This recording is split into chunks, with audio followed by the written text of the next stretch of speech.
Hello everyone, welcome to the course once again, Digital Signal Processing. In the last class, we discussed about how we can derive an expression for discrete Fourier transformation of the given signal, and today we are going to see some of the problems how we are going to solve by using these formulas. So let us recollect once again. So what are the DFTs and IDFT formulas we have till now studied in this module number 1? So we know that the discrete Fourier transformation of the given signal x of n we can able to calculate by using this formula. That is nothing but x of k is equal to summation n is equal to 0 to n minus 1 x of n e power minus j 2 pi k n by n, where k varies the values in the range of 0 to n minus 1. The same equation we can represent in the form of by using Tudel factors. So in the last class we discussed about what we mean by Tudel factor. It is nothing but w of n is nothing but e power minus j omega 2 power n by n. Okay, so this is what we have discussed in the last class. Either we can use this expression or we can use this expression to find the DFT of the given signal. And then similarly, if you have a DFT of the given signal, it is possible for us to find out the inverse DFT of the signal so that we can recollect the original signal x of n. So we are going to use this inverse DFT formula, that is x of n is equal to 1 by n capital n summation k is equal to 0 to n minus 1 x of k into e power j 2 pi k n by n. So in the last class also I have told you that when you want to find out the DFT of the given signal, you need to use the minus exponent term minus j you are supposed to use, whereas in the case of inverse DFT formula, you are supposed to use the plus j term when you are using the to find the x of n. Okay, so similarly we can make use of the Tudel factor function in order to represent the inverse DFT formula. So if you are using this inverse DFT formula to find the given sequence x of n by using a Tudel factor, this is the expression what we are going to get. That is nothing but 1 by capital N summation k is equal to 0 to n minus 1 x of k omega n to the power of minus kn, where n is taking the values from 0 to n minus 1. In this case, we will be having x of k values.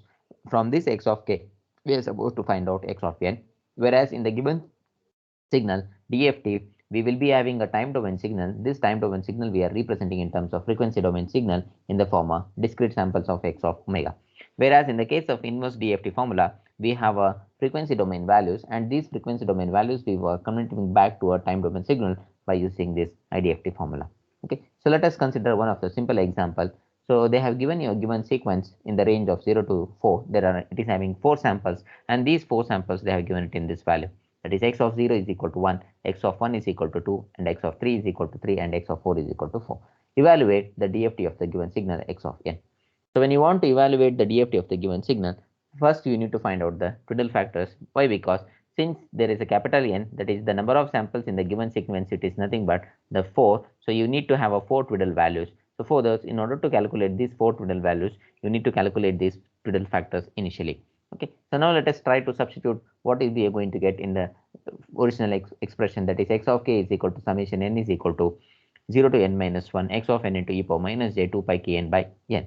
So since we have a 4 number of samples, so therefore n is taking the value 0 to 3 x of n into omega n to the power of kn, omega n to the power of kn. And since omega n is equal to, so we have considered 4 samples, that is by e power j 2 pi by n. So here if I substitute n is equal to 4 means, so then you will be getting summation n is equal to 0 to 3 x of n into e power minus j kn by 2 you will be getting.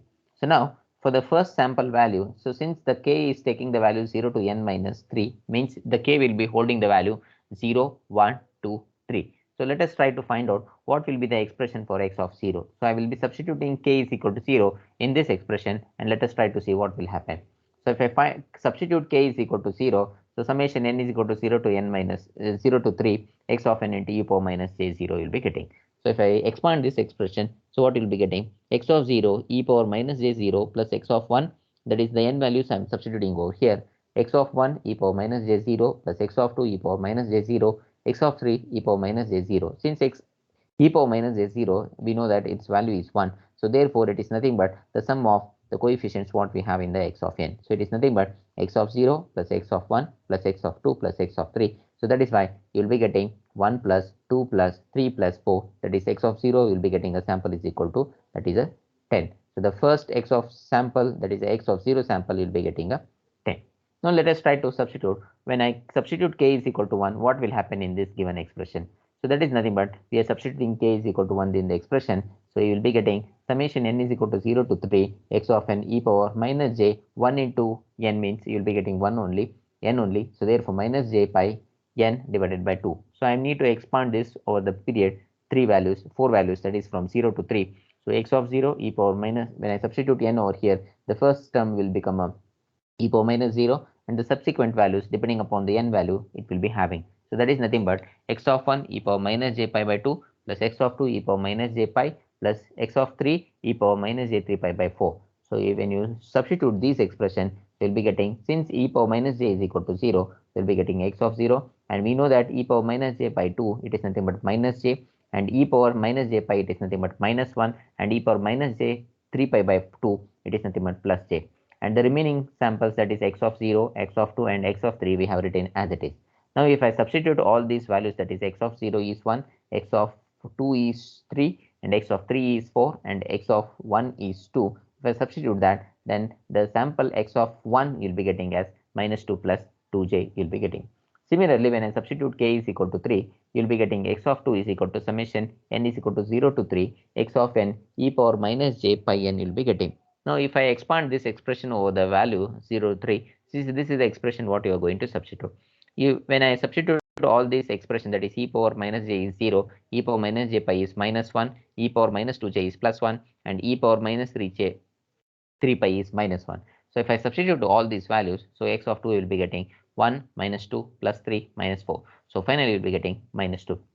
Similarly, for the last value, when I substitute k is equal to 3, so you'll be getting summation n is equal to 0 to 3 x of n e power minus j 2 pi by n, you'll be getting x of 0 e power minus j 0 plus x of 1 e power minus 3 pi by 2 plus x of 2 e power minus 3 pi plus x of 3 into e power minus 3 pi by 2 you'll be getting. If I substitute all these values, so you'll be getting finally minus 2 minus 2j. So therefore, what are the samples you'll be getting for x of k is 10 minus 2 plus 2j minus 2 minus 2 minus 2j. And we have a MATLAB. So if I substitute, we have one built-in command that is called as a FFT, that we call it as a fast Fourier transformation. And this fast Fourier transformation is a built-in function which you are going to use it in a MATLAB. Now, if you want to find out the DFT of the given signal, we are going to use this FFT function to find the DFT of the given signal. Now, if I feed the given input as 1, 2, 3, 4, because the input signal what we are trying to find out the DFT of the given signal is 1, 2, 3, 4. So if I feed this in this manner, then directly you will going to get a DFT of the given signal. Now we can cross compare over here. The DFT of the first sample is 10. So as we have calculated over here, it is 10, and the first sample is, the next sample is minus 2 minus 2j. So that is why you have minus 2 minus 2i. Since in the MATLAB they are going to represent in terms of I, the imaginary number, so therefore you are having a minus I. Similarly, x of 2 is minus 2 and the last one is you have a minus 2 minus 2j. So by using MATLAB also, it is possible for us to verify this problem. Okay. Similarly, it is possible for us to find out a inverse DFT of the given signal. Now let us try to do what we can do is, we are going to take the same signal, that is the DFT of the given signal, and let us try to substitute in the inverse DFT formula, and let us see what we will be getting the answer. Okay, so now we know that the inverse DFT of the given signal is calculated by using a formula summation, that is x of n is equal to summation 1 by n, k is equal to 0 to n minus 1 x of k into e power omega n to the power of j 2 pi k n by n. So if I substitute that expression, so this is what you are going to get for n is equal to 4. Now you need to substitute the value for n is equal to 0 to 3 values, 4 values you are supposed to substitute. So when you substitute n is equal to 0 in this expression and try to expand it, this is the expression what you will be getting. That is nothing but 1 by 4 x of 0 e power j0 plus x of 1 e power j0 plus x of 2 e power j0 plus x of 3 e power j0. It is nothing but sum of all the frequency component what we have got over here. So if I add those values and if I divide it by 1 by 4, the answer you will be getting it as 1.